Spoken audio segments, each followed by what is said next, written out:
Welcome, everybody, to the Apple Cup pregame celebration party. Where the members of the Cougar family recently moved from a Pac-2 to a Pac-6 and growing. Anyway, I know many of you are going to be going down to Lumen Field today, but if you can't go, try to watch it on TV, but you won't be able to watch it unless you have Peacock. So good luck with that.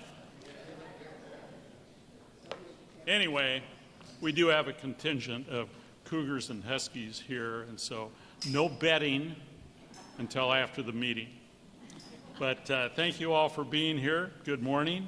Welcome to our first series in the 2024 Saturday Speakers Series. And I'm John Oftebro, President. If I haven't met you, meet me on the way out. We'd love to have you join us in our society if you're not a member.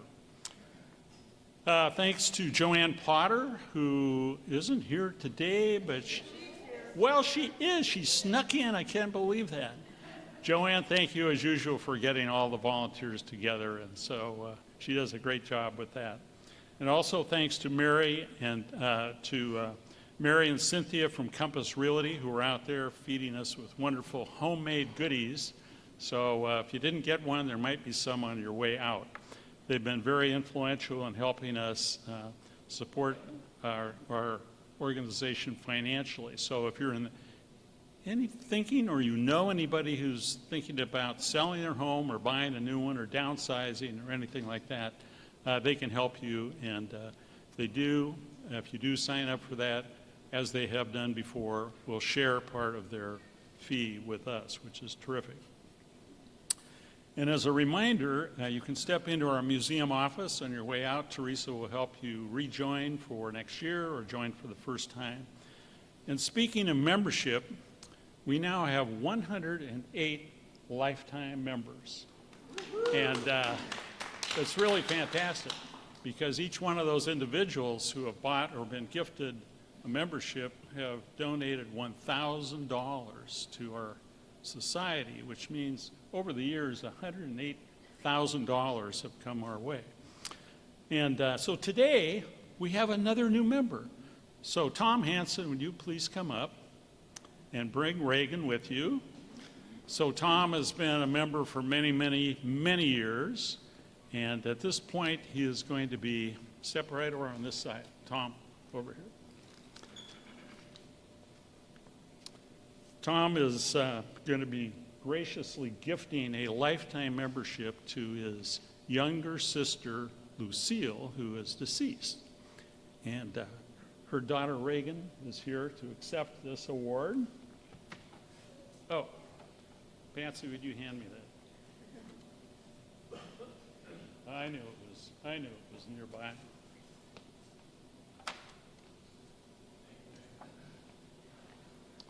And this reads, to Christine Hansen, with gratitude for her family's generous contributions to our mission. So let's, Patches, if you get a picture here. Yeah. And don't break up after the first one. We're going to do it again.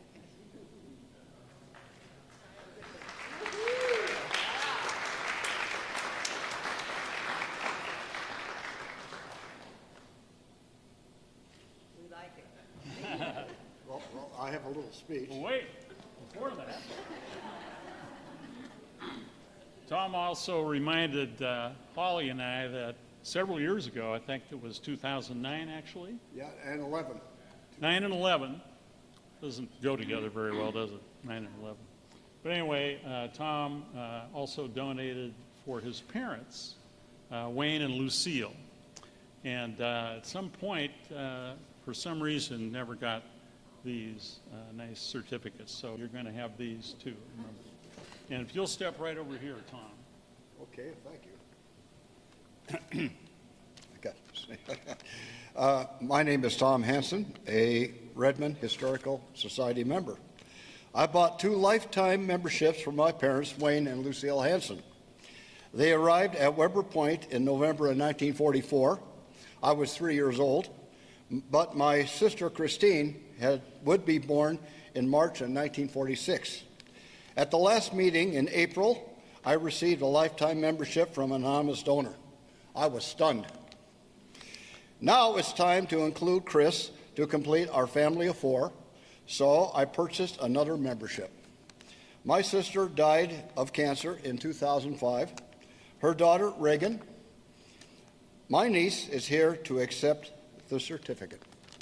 Thank you.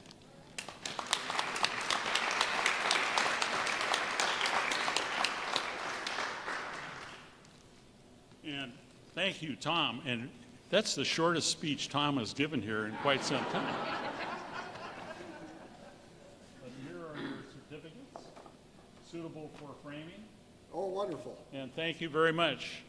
And for one individual to have contributed $3,000 is terrific. So let's give Tom and Reagan another good hand.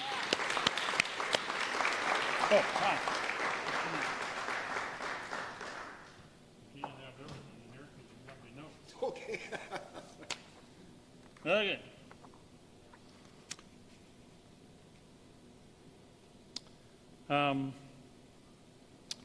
We have a land acknowledgement, which I would like to read briefly. We acknowledge that we are on the ancestral lands of the Coast Salish peoples who continue to steward these lands and waters as they have since time immemorial. We recognize Washington's tribal, indigenous, or native organizations which actively create, shape, and contribute to our thriving communities. The Redmond Historical Society is committed to doing our part to engage with and amplify the voices of Native peoples and tribes. And now, I have a special guest in the audience. Many of you know that there was a mayor back in 1918, and his name was Bill Brown. Okay, you got a prize, but I don't have one for you. How many years was Bill Brown mayor? Who said 20? Who said 30? Joe Townsend, he knows that. Joe's been around since then. Well, part of that time. It's amazing that Bill Brown is in our audience today. And Bill, could you come up and say a few words to our audience?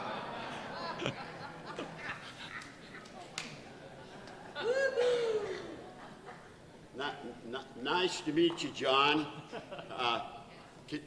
Talk a little louder because my hearing aid's not working very good What have you today. been up to lately, Bill? Well, you know, I've been retired. Just came, apologize for the, Get over by the mic. I just Bill. came in from milking the cows, and I'm sorry about the smell. Yeah, I know. They didn't have mics when you were mayor. What was that? They didn't have microphones. Oh, anyway. Well, John, how are things down at Douglas Drug? Well, I you know know- you're the pharmacist there. It's a problem. The government doesn't let us make any money. Have you heard that before? Yeah, I've heard that before. You're just still dispensing those aspirin things? Oh, yeah, and more. All right. Well, anyway, you know, 30 years in Redmond at the Cotterill Auditorium brings back a lot of memories to me here. A lot of things went on, talent shows and high school and elementary school performances here. This is my old stomping ground, you know? Yeah. And you know, I've heard a lot of good things about this organization called the Redmond Historical Historical Society. You know, they are going to have a celebration coming up. I understand it's going to be a rally. You know, me and politics and everything, I'm used to rallies. By the way, you know, I enjoyed being a King County Commissioner for 8 years. Wow, that's Got to ride around the county on my horse.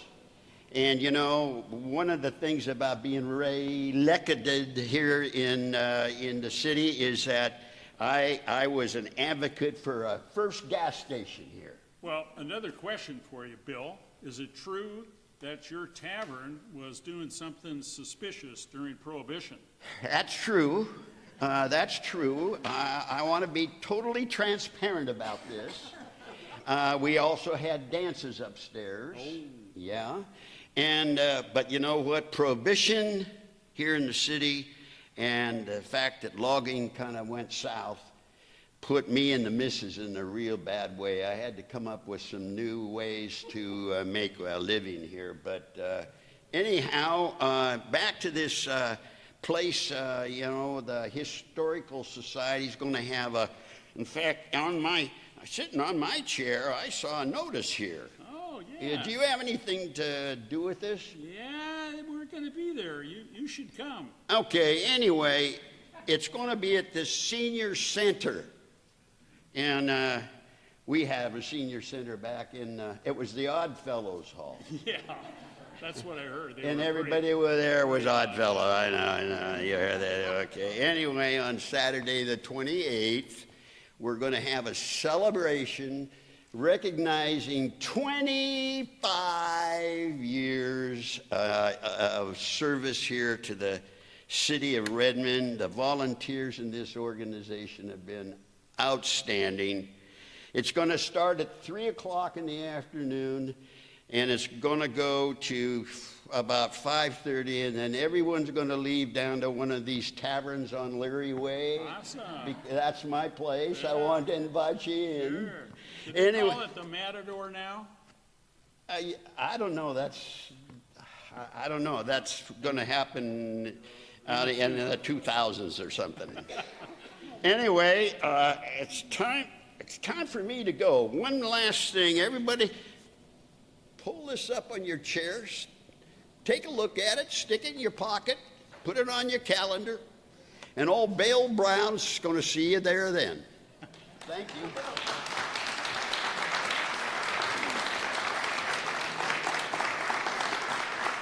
I wonder if Bill ever knew John Couch. John Couch spent as much time or more as the parks director and got us 34 parks, which now I think are 44. And he was an incredible, inspirational guy. I wish he was still around. Anyway, with that, I would like to introduce our incredible vice president and newsletter editor and program director and girl of all things, Laura Lee Bennett.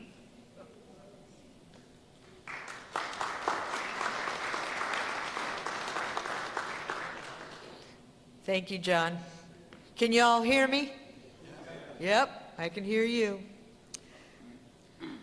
Well, welcome everyone. It's great to see all your smiling, lovely, shining faces. And this is our first program of the fall 2024 Speaker Series season. It's going to be a very good one. A couple reminders. Please make sure your cell phones are turned off. And please hold your questions until the end of the presentation. In our planning for this speaker series this fall, we tried to include at least 2 local programs to focus on Redmond history. Today, we bring you local history in abundance with the story of one of Redmond's early leading ladies, Elise Farrell McWhirter. And now to introduce our speaker, Allie Maynard. Allie is the farm program coordinator at Farrell McWhirter Park and has been employed with the city of Redmond since 2027.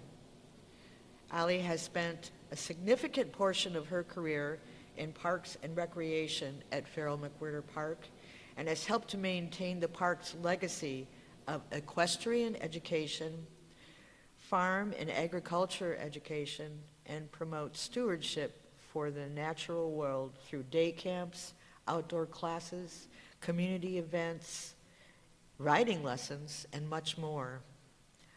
Allie, like Elise Farrell McWhirter, is a lifelong equestrian and grew up on the back of a horse in Carnation, Washington. She lives in Monroe, Washington with her husband Eric, daughter Edith, pony Nugget, and dog Roxy. Welcome, Allie. Give her a hand.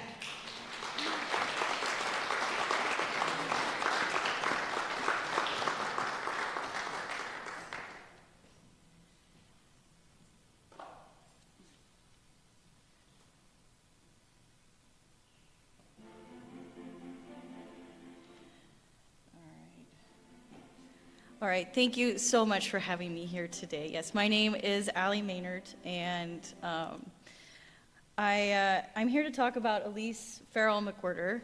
But before I talk about her, I want to introduce myself a little bit more because our stories are tied together a little bit. Like Laura Lee was saying, I've worked for the city for some time. When I was in college, I saw an advertisement for a job with the city of Redmond as a pony wrangler. And I thought, wow, 8-week summer gig, play with some ponies. I did not like children at this point in my career. But I thought, no big deal. I'm working on my 18th year. So I got hooked. Still riding horses, yes. And it didn't take long working at Farrell McWhirter for me to realize what we were doing there was pretty special. And to say that I grew up there isn't an understatement, because when you're 20, you think you're really grown up, and I think everybody here knows that we're not grown up when we're 20. And these are pictures that are of me, or I took, or I was there, and I discovered very quickly that we had these kids that would show up that were, very quiet. A lot of them may have been bullied in school, and suddenly they turned into these fierce creatures that could boss around a 900-pound animal with just ease. And I saw amazing things happening to the children, and parents would say, "What did you do to them?" And I said, "Oh, I just gave them a pony and some animals, and we went outside." But it made me wonder, who was Farrell McWhirter? Who was she? And who was she that she gave us this amazing gift of Farrell McWhirter Park? And now it's been long enough that my little family is now along for the ride. And my daughter Edith goes to preschool at Farrell McWhirter. But during COVID-19, when all of us had a little bit more time at work, I started thinking about what we had lost, as many of us did during COVID, and what really was important. And I thought I wanted to bring Elise to life, to children that lived in a digital age. And this is why I introduced myself, because this presentation came from a need for a photograph of her. We had a portrait of her debutante coming out, but we didn't have a photograph. And I knew that kids needed a photograph in order to connect. So with my supervisor's blessing and the support of the city of Redmond, I started a research project that I got so much more out of than I ever thought. And just spoiler alert, I did find a photograph. But we'll go ahead and start. We can walk with history today because of what Elise Farrell McWhirter gave us. And what I started with was her portrait. It hangs today in the farmhouse that she called her home. History is interesting, and I'm sure in the Q&A I will get schooled on a few of my dates. I can't wait. But there's actually conflicting information in our catalog as to who painted her portrait. But I believe that it was painted by an artist with the last name of Munzing. Charles Chickering Munzing, circa 1900. This was painted when she graduated from school when she was about 19 or 20 years old. We know that she was born in Estonia, Connecticut. Her father was Franklin Farrell Sr., mother Lillian, that she married Earl Jack McWhirter. That's where the McWhirter hyphenation came from. And that she donated land to the city of Redmond, 68 acres, upon her death in 1971. And if you ever have a chance to talk to John Couch about the story of when he found out that the land had been donated, please do, because she didn't tell anybody. And it was a full donation, and we'll talk about the ramifications of what that created for the Parks Department later. But she did donate it with the purpose that it would always be used as a park, and that there should be children, animals, and horses there. So today, we talk about her legacy, and we talk about my journey of finding a photograph.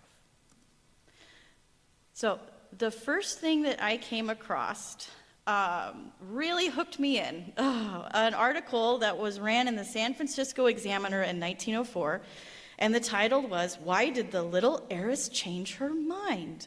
A Romance Upset by the Little Word Obey." My goodness. So, as most of you are probably familiar with, the society section of any major U.S. newspaper at this time was very much like the People magazine or TMZ that we do today. The social elite were kind of like the Kardashians back then. I mean, we're still fascinated with people that have a lot of money. Like, wouldn't that be fun? So Elise was a front runner in the Society Times, and it wasn't because she was having tea parties.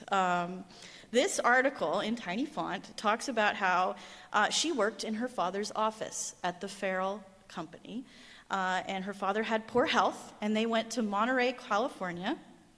Monterey in 1904. Well, there was a few things probably there.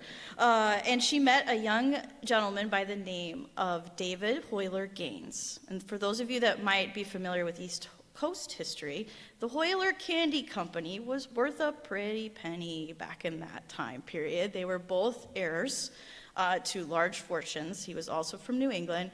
The article talks about how they walked on the beach, and they talked about business and how they wanted to be a part of their family's legacy, and they fell in love, and they got engaged. He went back to New England, was a frequent visitor at the Farrell home there, and it talks about as their wedding approached, they had a disagreement. She did not want to say the words obey in her wedding vows, and he insisted. Well, there was a little bit of a stalling out point. He tried to smooth things over. He took her to Coney Island, which is very similar now as it was back then, for a fun day to try to loosen things up. There's conflicting information as to whether a ride malfunctioned and they fell into the water off the pier, or they got into an altercation and fell into the water. Again, history's not always clear. She called off the wedding. She booked passage to Southampton, England, and left the country. David Gaines quietly gathered her mother together and chased after her. And there's a fabulous article saying that the ocean trip mollified her. The wedding was back on, and the happy couple were going to be married. The Parks hyphenation is Farrell McWhirter. I had so many questions. She never married David Gaines. So I was looking for a photograph, and boy, did I find a lot. So my questions about David Gaines will be answered later, but buried deep in this article, it said that she had graduated from Ogontz. Whoever wrote this article assumed that I knew what Ogontz was. I did not, but after a tiny bit of digging, I found the Ogontz School for Privileged Girls. When Elise was 20 years old, around 1900, her inheritance was $3 million. By inflation rate, that's $155 million by today. She knew the Rockefellers, she knew the Astors, she knew the Vanderbilts. This was a very, very wealthy family, which will come into our story later. Remember, she moved to Redmond, folks. But when I saw the Ogontz School for Privileged Girls, I was like, oh God, oof. But I started doing some research, and I met the curator at Penn State University, Miss Lillian Hansberry, that curates the collection for the Ogontz School. I told her about Elise, and she said, oh, she sounds like one of our girls. And at that time, I thought that was kind of an odd thing to say, but she started telling me about the curriculum of the Ogontz School. And when I looked at these pictures, I thought, oh, they were just shopping for husbands and having tea parties. Oh, no, no. They were teaching these women about finance. They were learning up to 5 languages. They were reading classical literature. They were studying politics. This curriculum, I don't know if their parents knew about it, but it was so far progressive beyond what most women were learning at this time period. It was phenomenal. It was so cool to see. And just learning about the process. There's a lot of information. Their newsletter, and you'll see Elise Farrell is listed as the business manager. It was phenomenal, and the stories that they wrote, and the poems, and the music recitals, and the sleepovers, and they all got chicken pox and everything. It was all there, and it was so beautiful to see the class of 1898. I mean, everything was there, and it talks about the camaraderie and everything. And it was beautiful. And then the class votes, my favorite. I mean, there's the prettiest, there's the wittiest, and then there's the swellest. Elise Farrell. She was very well liked and was selected as the class treasurer because of her pervasive powers. It was wonderful to see, and I learned a lot. I learned a lot about Laura Barney, who was the vice president. I found her on ancestry.com, and there was this gorgeous photo of her in her 40s in a sailboat with this beautiful hat with her husband. And I got sad, as you do sometimes with history. And I realized that all these young girls that I was reading about had lived their lives already, and there was no conceivable way that they were still alive. In fact, most of their grandchildren were gone as well. And as one does when you interact with history, you realize that it's history for a reason. And I actually had to stop researching for a while because it was too sad. Because at Farrell McWhirter, I work with the same age group as what I was reading about with Elise. And we do amazing things. They have sleepovers in the barn, guys. They ride horses. We do the silly things. We go on hikes. And it was so reminiscent of what I was reading about with Elise and her friends when they were young. And so I could tell there was special moments. Teenagers then are no different than teenagers now. But every time that I felt like I wanted to stop researching in this project, I got a carrot. Miss Lillian Hansberry came through. And I have to know about the Ogont School. Amelia Earhart went there. There was a lot of very affluent ladies that went through that school. And she is an incredible wealth of knowledge about it. She found the class photo of 1898. And I said, we did it, Lillian. We found a photograph of Elise. Which one is she? And she said, I don't know. I was hoping you could tell me. I still, to this day, I'm not sure who she is in this photo. It drives me nuts. Oh no, you don't know. There's 23 girls in that photo. And I tried to research every one of them to try to figure out who she was. I think, don't quote me, I think she's holding the class sign, kneeling in the front. But I still can't tell for sure. Someday, Lillian said, you gotta come back. I will go to Penn State and I will look at the curated archives for the Ogont School, and I'll look at the photo with a magnifying glass and I'll figure out who she is. Yeah, maybe. She said there wasn't anything. So I was like, oh geez. She's like, don't worry, Allie, I'll keep looking. All right. And then she came through. We did. The first confirmed photo of Elise was found. This was from 1894 when she was about 15 years old. She was, of course, shortstop on the school baseball team. They were formidable, evidently. But she's on, let's see, for you guys. Yep. She's on this side here. And like I said, she's about 15. And Lillian was so excited. She's like, Allie, you did it. And I'm like, thank you so much. I didn't have the heart to tell her how disappointed I was. Because this is a child, right? She's a little girl here. I was looking for the woman that moved to Redmond and gave us Farrell McWhirter. But it was neat to see her. Very formidable. But it was really neat to see her. I thanked Lillian so much. What an incredible opportunity to connect with somebody digitally. It was all done through email across the country, and it was so helpful and amazing. So that was the Ogont School for Privileged Girls. They were doing a whole lot more than most schools were at that time. So the next thing in my research that I was able to find started in about the 1900s to 1906. So that's after she graduated from Ogont's.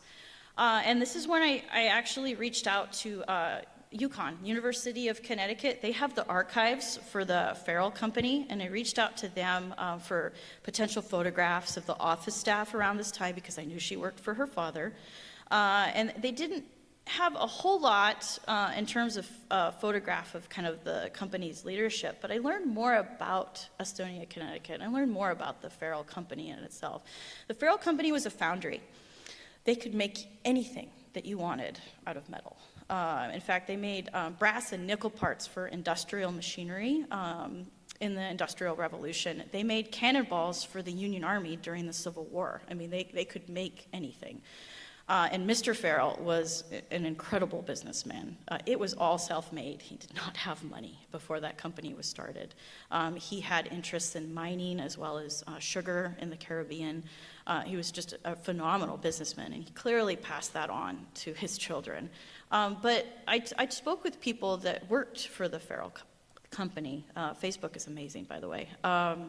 And they talked about how much Mr. Farrell really cared about them. This company was the beating heart of this town, and they took good care of people. And that's a carrot right there. You want to learn about families that took good care of communities. And it was just fascinating to learn. But the house you see there is Tower Hall. That was the Farrell family home. It is still there today. And that's where Elise was born and where she grew up. That's where her suitor, David Gaines, came to dinner. And there was a fantastic article that the little heiress who earns $15 a week, she shunned society after being out of school. She couldn't stand it. So she went to work for her father, and he said, well, if you're going to work for me, you have to be a stenographer, which is a typist. And he said, and you're not. And she said, I will be. So she went down the road to the boys' college and took night classes and finished the curriculum 2 months ahead of everybody else. And she became a stenographer. And she worked for her father in the office. She was the only other woman that worked for the entire company. And she earned $15 a week. And she wanted to run the company. This is 1903. I mean, phenomenal for a woman to be, wanting to be involved in business in this way, especially an heiress. But her father was incredibly supportive of her. And it was just wonderful to hear. There's some fantastic stories at this time. It said, one of them was, Miss Farrell was seen driving her horse Dandy today through town at great speed. It's just wonderful. So just hearing about kind of her exploits, she was very social. She had a lot of friends. But I finally learned what happened to David Gaines. All right, so the wedding was back on. They were engaged for 2 more years, and then he eloped with her best friend. Boo, David Gaines. So David Gaines is out. And then, conflicting timelines. It sounded like it was 2 months later. Not sure. She married his best friend, George. Both gentlemen went to Yale and played football together. But she married George Goss, which makes sense now for me at this point because I was seeing Goss or Farrell Goss hyphenations, and I'm like, was that a sister? No, it was her. The park's name is Farrell McWhirter. So I'm still confused. But she married George Goss, and they moved to Waterbury, Connecticut, which is not far from Estonia, into a lovely home. And at this point, I have to thank all the people that had helped me to this point. Lillian Hansberry at Penn State University, University of Connecticut, Farrell Company Archives, Derby County Historical Society, Miss Marion O'Keefe. She mailed me Mrs. McWhirter's obituary because I couldn't find it and had a lot of information about her life. The Farrell Corps Old Timers Club Facebook group talked about what it was like working for the Farrell family. And then we'll talk a little bit about Estes Park Chamber of Commerce, Estes Park, Colorado in a minute. The next thing that popped up in this story came in 1908. In 1908, Elise organized an automobile tour with some of her friends. And when I read that, I thought, well, I knew that she was one of 3 people in Derby County, Connecticut that owned an automobile, and she drove it herself. Of course she did. I was looking up what cars look like in 1908, right? Not all of them were combustion engines. Some of them were steam power still, and they were incredibly complicated to drive. And I mean, this is a Packard, but I started to think about this and the fact that they went not just a short distance, they went from Estonia, Connecticut to Reno, Nevada in 1908. Okay, I Google mapped it. Okay, that's 2,700 miles. And what I love to think about is what was happening in the world in 1908, right? Well, what wasn't happening is the Federal Aid Highway Act of 1956 that Eisenhower signed into. There was not interstate highway system in 1908, so my 2,700-mile Google Maps is not accurate. It would have been a lot longer trip than that. But Eisenhower was so, during World War II, he was so impressed with the Autobahn in Germany and how easy it was to get around that's why they did the Federal Highway Act in 1956. 48 years after 1908. I mean, what else was happening?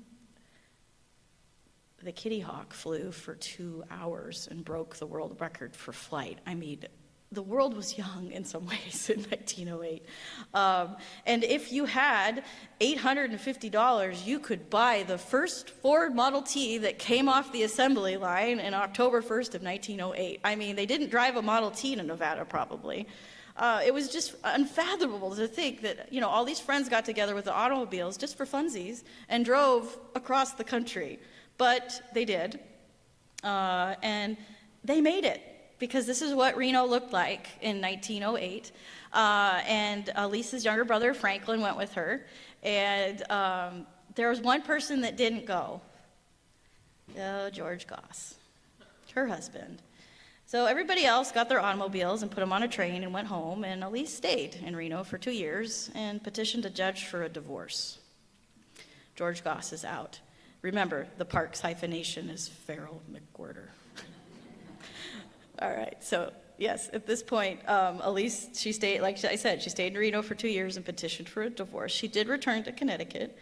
And what's interesting about this time period is that she kind of fell out of the Society Times. So my articles about all her exploits kind of dried up a little bit. I guess that they decided a divorcee that did what she wanted probably wasn't exactly what they wanted in the newspaper. But we know that her father passed away in 1912, and that her younger brother, Franklin, did take over the company and ran it well into the 80s. And the next thing that pops up was in 1919. Oops, sorry about that.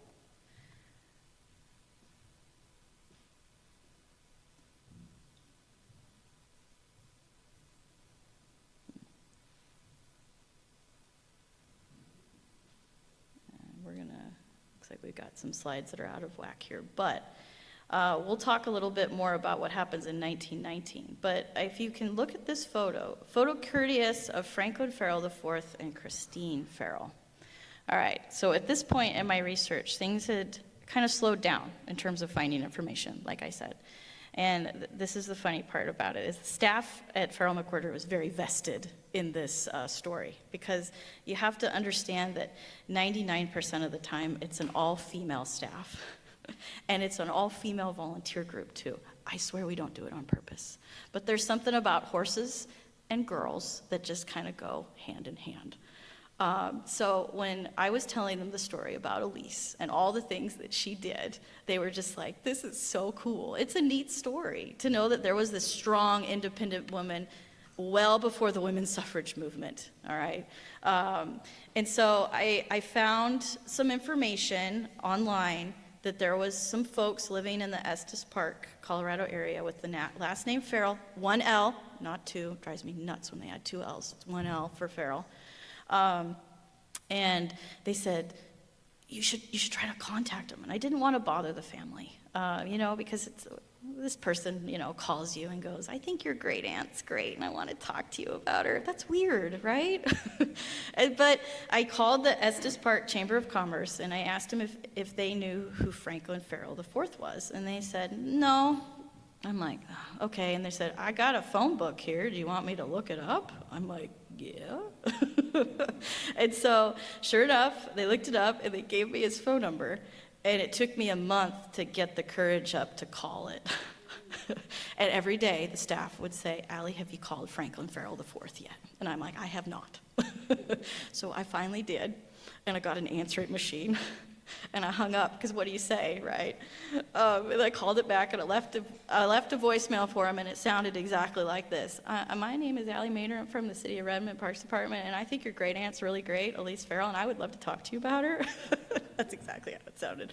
A week went by, and I didn't hear anything, and I thought, oh, they don't want to talk to me. A little bit of research on Facebook, and I found Franklin Farrell IV's daughter, and we had an incredible conversation. She trains Mustangs.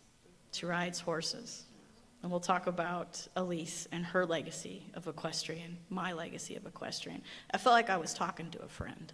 It was really cool. And so I did. I talked with he goes by Toby, and his wife, Christine. He remembers Elise. He went to the Farrell McWhorter Park before it was a park, when he was about 15 years old. And he said, the family always called her Spirited. And I'm like, oh yeah. This is a photo that they found in their family album. So this was where I kind of went, I did it. I found Elise. She's probably about 18 years old.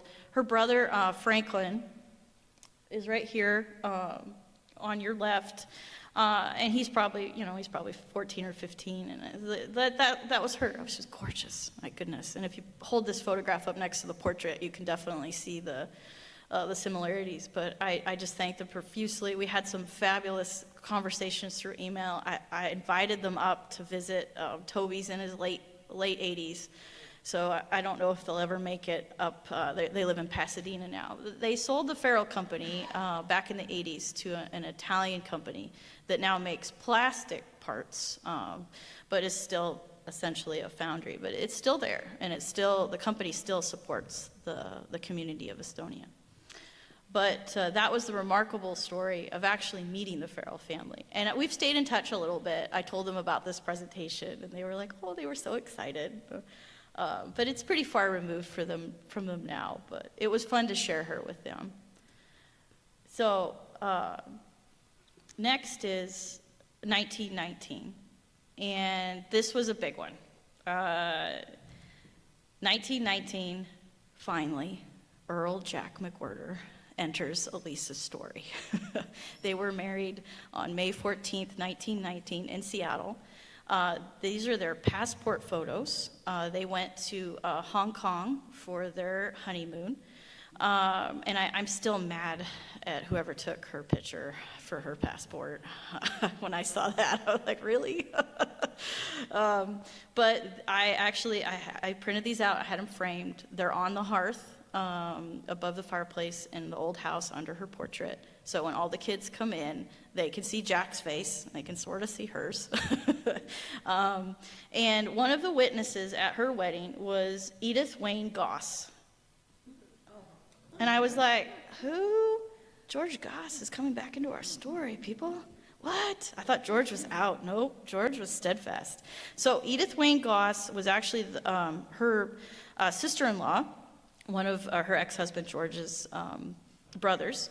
And she was a witness at their wedding, so they clearly had been friends for the past 12 years. And it was interesting, reading about that, and then thinking about, again, what was happening in the world in 1919. It was the end of World War I, which at this point in history, we know that this was our modern history, but also our modern technology that, between the Civil War and World War I created devastation on the human body. It was an incredibly ugly war.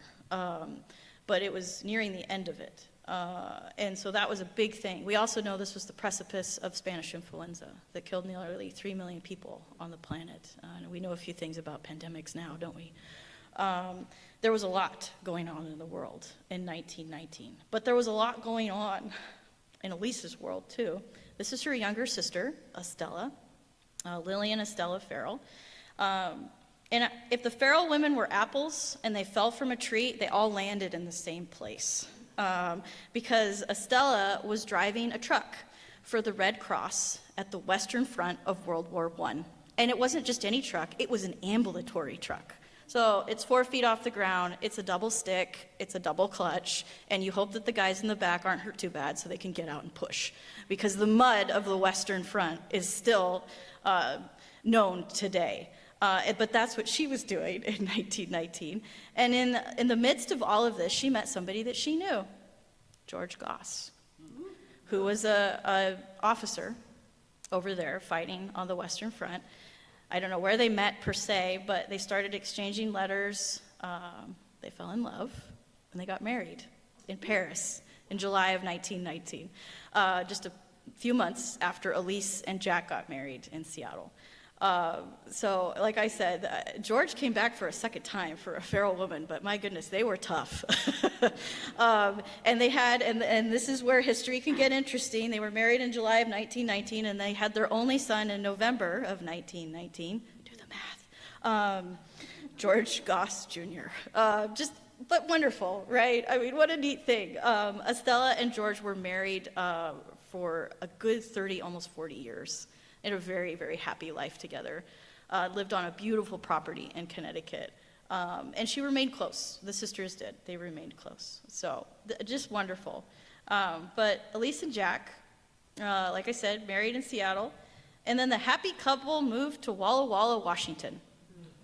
Okay, I'm sure there's somebody here from Walla Walla, and I apologize ahead of time if I offend you. But I remember what Walla Walla was like in the early 90s. I wouldn't exactly say it was a destination place to live in terms of amenities in 1919, right? There wasn't a lot there. And I was just like, heiress to Walla Walla. The juxtaposition of it was kind of entertaining at this point. But Jack was listed as a pharmacist by occupation. Pharmacists back then would have been different in what we think of them today. They would have been more like a medical distributor. Like they would have carried some medications, but a lot of hygiene products and that sort of thing. He was the president of the Bristle Brush Company, which I haven't been able to find a lot of information on, but he had a patent for a toothbrush. Very interesting. An entrepreneur in his own right. I can't imagine Elise marrying somebody that wasn't business-like minded and very logical. But yes, they moved to Walla Walla, and eventually they moved to a lovely home that is still there, that's in Washington Park overlooking Lake Washington. And this picture was actually taken by her nephew, Franklin Farrell III, who went by Tot. Tot was the goalie for the silver medalist hockey team at the Lake Placid Olympics in 1932. So he came here on his honeymoon with his wife to visit his aunt. So, and this was in his photo album. So it was neat. He had some beautiful pictures of her gardens and that sort of thing. This was before she met the land that became Farrell McWhirter Park. But just really interesting. We'll talk a little bit more about their later life. But it was very interesting. From the 1930s all the way up until her passing, there just wasn't a lot of information about her at all. And this is where I appeal to all of you that if you knew somebody or know of somebody that knew Elise, please let me know, because it is very, very hard to find anybody that actually knew her. Most of the folks are gone, and I just kick myself every day that out of the 17 years that I have worked for the city that I didn't start this process sooner, because I missed it. I missed my window to find people that actually knew her. But there is a woman that lives here in Redmond that her mother was her hairdresser, and she remembers that she wore alligator skin boots, alligator skin belt, pearls, a button-up Western shirt, and a big old belt buckle, and she's just my girl. Oh, I wish I could wear that every day. And she would go down to Old Fellows, to the antique auction with her friend Helen Turcotte, and they would bid on antiques and drink champagne. Just sounds like fun. Anyways, but, you know, you're thinking about Redmond at this time period, which all of you are very familiar with. But she started boarding her horses with the Hutchinson family in the mid-30s. She was an avid horsewoman. She rode her whole life, loved horses dearly. And these are some photos of early Redmond, just to give you an idea of what a woman that could have easily lived on Central Park South and what she chose and where she chose to live. I mean, this is Bob Perigo, William Perigo. That lower photo is a photo of the Peterson Sawmill, which was the largest sawmill west of the Mississippi River that was at Farrell McWhirter. So that land at one point was clear cut. You wouldn't know it now, my goodness. It's a pristine second growth forest. And then this is Sally Hutchinson with her family.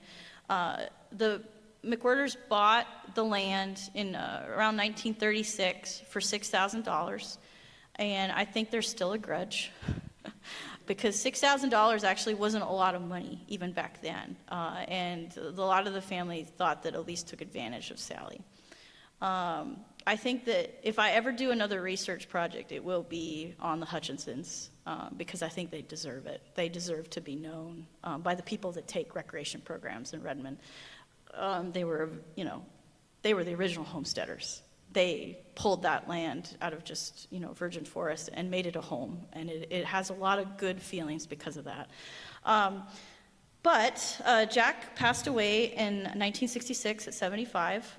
And Elise passed away in 1971 at 93. The one thing that I didn't talk about that I found really interesting is that I was doing the math, as you do, and Elise was about 38 or 39 when she was married. Jack was 26.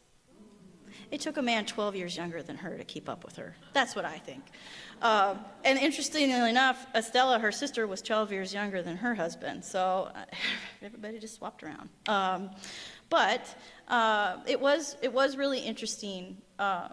Just they lived their lives. They spent 40 years together. I mean, she finally found the man that was the right fit for her. And that was a luxury back then, for sure. But on her passing, and I know some of you folks have seen this before, but 70 acres, it's 68.7, sorry, was donated to the city. And, talking with John about that process, she didn't tell anybody, she didn't do it for notoriety. She did it because all of her nieces and nephews had enough money. And she loved her home. And she wanted it to be enjoyed, and she didn't want it to be developed. This is the woman that carved out 40 miles of trails in the woods around her home, and she would take her string of pack mules and horses up into the mountains and go camping.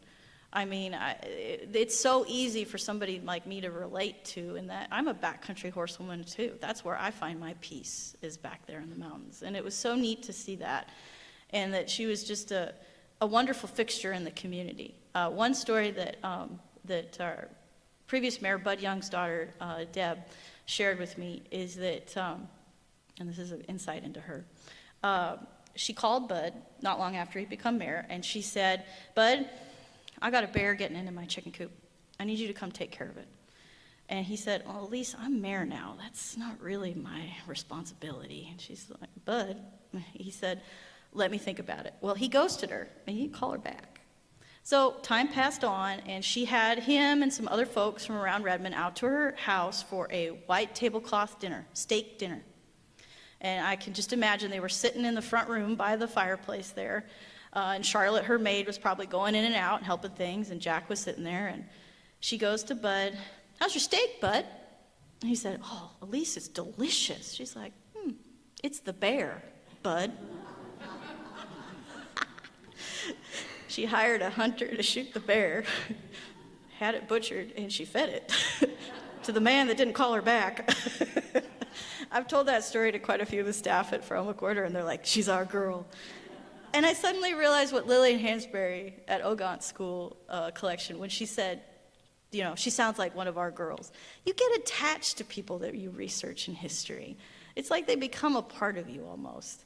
And it's so true. She's one of our girls. We've got a lot of hard-working, tough women at Farrell McWhorter, and we all get along, And it was just wonderful to hear that story. I think the Young family is still a little aghast about her feeding a bear. But I was talking with Deb, and I said, "Oh, bear's a great meat." She just looked at me like I was crazy. I'm like, I got a lot in common with Elise McWhorter, I think. But let's talk about the legacy that she created. And this is where that land donation that she created was used very wisely by the folks of the city at that time, and they were able to get a matching funds grant with the equity that donation created, and it purchased, and you'll correct me if I'm wrong on this one, Perigo Park and Grass Lawn Park, paid for all of the improvements to Farrell McWhorter to convert it into a public park, and it paved the way for the Parks Department that we have to this day. We would not be where we are at. We have 47 parks. We have 39 miles of trail, and there has been numerous generations of people that have continued to build on this, but she created this, the foundation of what we enjoy as a community today. And the fact that we reach 50,000 people a year, but it's because we have these amenities. And I can teach children how to ride a horse when they would never have that opportunity anywhere else because of funds, because of Elise McWhorter. And it's so important that I share this story. This isn't just about finding a photograph. This is about her legacy. And that's why I called this presentation Walking with History, because we can walk with history because of what she gave us. And she didn't do it for notoriety. She probably had no idea that it would turn into something like this, but I can't help but think that she would be very satisfied. So I thought I was done. I thought I had found everything there was to find.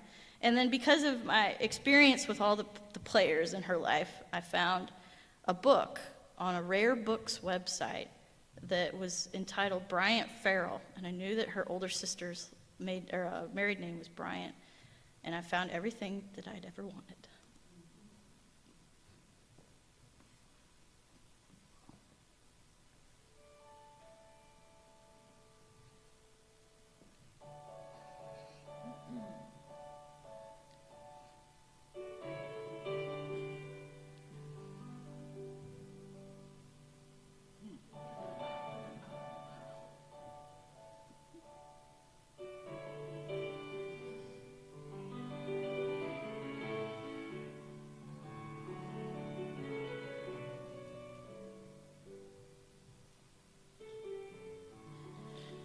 So what I had found was her older sister's photo album from about 1900 to 1904.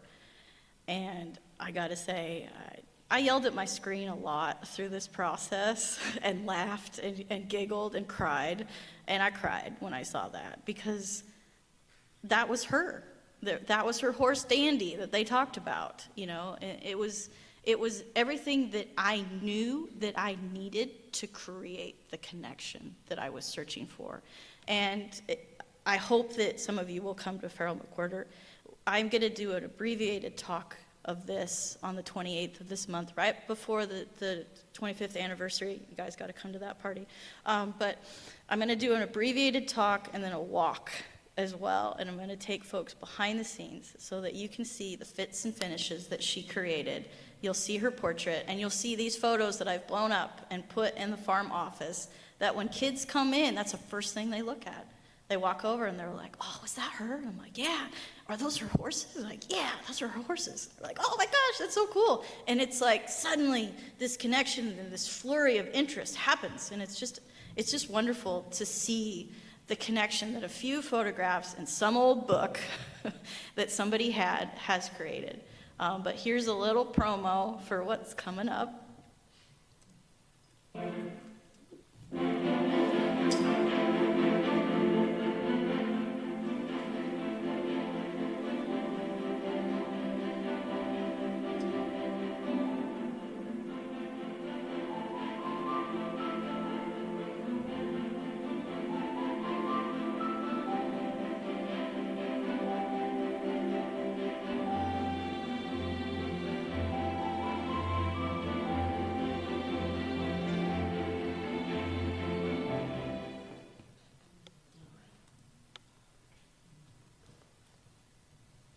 Her legacy lives on, and it will for so many more generations. And I can't thank my employer enough, the City of Redmond, and all of the resources that they provide to this incredible place and continue to do so. I hope there are many more generations of children that will grow up on the back of a horse because of Elise. But thank you. Thank you for having me here today, and thank you for taking a walk with history.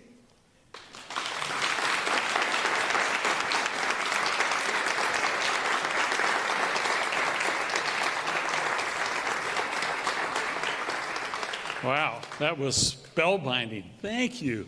Emotional, credible slides. We're going to talk. You can help me with slides. I like slides. Those are terrific. We have a few minutes for questions, so I'll come around with the mic. Roger? Thank you, John. This morning I learned two things that Mrs. Farrell and I had in common. I learned that we were both born and raised in the same small town in Connecticut. What? It's Ansonia. It's not Astonia. Oh, sorry. It's, Estonia, thank you. two things in common, that and the fact that we both ended up here in Redmond. That's awesome. Oh, awesome. Did everybody hear that okay? Okay, I'm going to repeat it. They were both, I'm sorry, your name again? Roger. Roger was born in Ansonia, Connecticut. Ansonia, Connecticut. 1939, the same town that Elise was from, and they both moved to Redmond. Patsy? Hold it close. I hope that I can do this okay, because it makes me very emotional, but I want to thank you sincerely for your genuine, spontaneous presentation. It was breathtaking. I want to return to Farrell McWhirter Park. I've been there a number of times. I've taken people there. I took one lady there that was 92 and brought her a lunch, and we ate in the little shelter area. And she has just retired as my chair yoga instructor at age 95. Awesome. Thank Okay, you. Steve? This is a real quick one.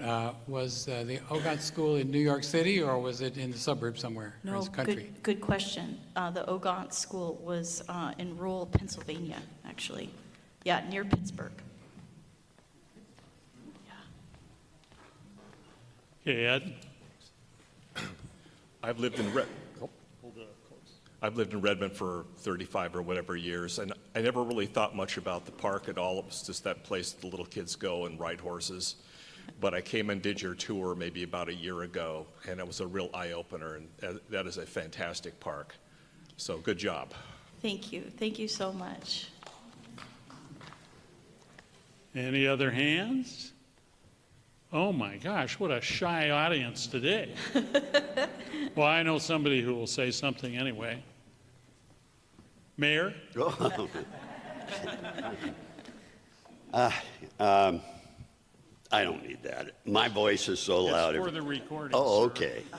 I was just going to say there are a number of people in this room that really should go on the thank you list. And Margaret Droman and Roger Tepanier are two of the individuals that part of the city council and the mayors of that time that really supported the development of the park system.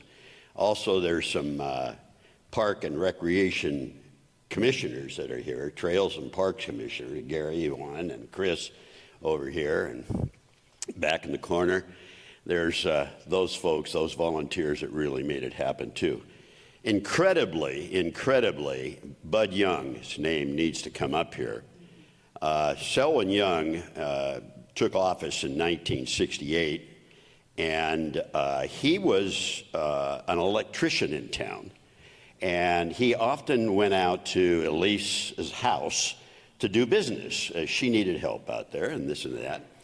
And along with him, he brought his fellow friends in the city to help her out and other things like taking care of the property. Winter downfall need to be picked up, and so young men in the city, through Bud's knowledge, helped her out. I think he had a lot to do with planting the seed with Elise to donate this to the city. I can't help but say that I wish the Sammamish Valley News was in business today. And Deb, I know you worked. And the reason why I say that is this place would be packed. And it's very fortunate that we had a local newspaper. And I'm a big believer of the printed press. And lastly, I would say this is a very historical moment because we're hearing things that the Redmond Historical Society professes to do. Local history. We've got a book in the office about Redmond's history. If you haven't got one, it's fantastic. And you'll know about Bill Brown. 1919, I opened the tavern here. But anyway, it's an incredible story. I'm a guy that was at the right place at the right time. That's all I can say. Because I want to say, Allie, I've hired a lot of, sorry guys, a lot of staff members, but I will say your passion for your work here in the city is incredible. And I just want to say you've taken me through the place, and I realized right away you are at the right place at the right time. Thank you very much for helping.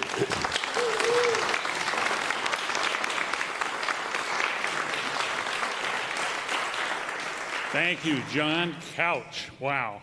So we have a very amazing guest who came in a little late. Mayor Christine Hines back here, and she has a question or a statement. It only took 8 years to develop that park, and John Couch and I cut the ribbon on it 8 years later. So it was a struggle, and the city council at first was not overly interested and told me I was premature, they had no money, and it wasn't annexed. So that took 8 years to take care of those 3 problems. And now I thank you, Allie. What a wonderful gift you have given our city with that wonderful caretaking you're doing. And that park was so special. My daughter, who lived right down like 4 driveways away, would go in and work with the ponies. And I have to talk to you later about 2 people I want to know more about, but not right now.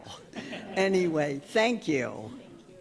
Wow, an ex-politician at 95 years old and having something to say, and also at least 6 years past president of our society. Yes. Something like that. Pam? Thank you. I struggle with a voice condition, so bear with me. Thank you. This, for me, has been a spiritual experience today, and your pearls do not go unnoticed. I think your spirit, your heart, your love, and all that you pull together is so timely when our democracy is under threat. And this is a story of what a democracy can do. Thank you. Okay, well, Allie, thank you so much. That was just absolutely incredible. Once again, a reminder, there's chair notices there for joining Allie over at the park. And of course, as Mr. Brown emphasized earlier, we'd love to have you at our 25th celebration. It's an afternoon event. There isn't going to be any whiskey there, sorry, but there'll be coffee, cookies, cake, and other goodies there for you to enjoy. And one of the early founders, Miguel Llanos, will be there, be our keynote speaker. We'll be talking about the early history and later history of the society and what we've done for Redmond. So we hope you can come and join us and have a great time on the 25th. And we have a recording of this event. If you want to hear it again, just have to go on YouTube once you get the notice from Holly. So you can do that by just logging on to manager@redmondhistoricalsociety.org. Next month, we will have another local talk, the history of Redmond's recycling program.